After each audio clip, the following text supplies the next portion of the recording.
中央社洛杉矶23日综合外电报道，在奥斯卡金像奖颁奖典礼前一天，美国电影独立精神奖今天揭晓，蓝色比尔街的沉默获得最佳影片奖，伊森霍克拿下最佳男主角奖，葛伦克罗斯则荣获最佳女主角奖。伊森霍克 （Ethan Hawke） 以宗教题材电影《牧师的最后诱惑》（First Reformed） 夺得最佳男主角奖。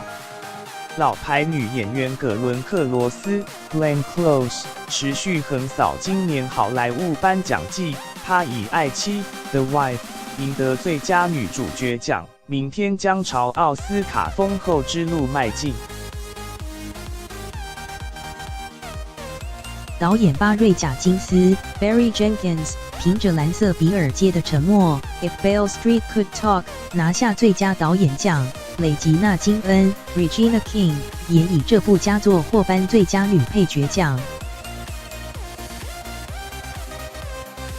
英国演员理查·葛兰 （Richard E. Grant） 以《你能原谅我吗 ？Can You Ever Forgive Me》获颁最佳男配角奖。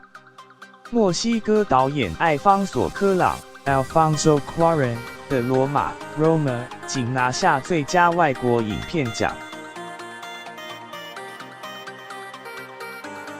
译者季景林斜线合稿，刘文瑜1080224。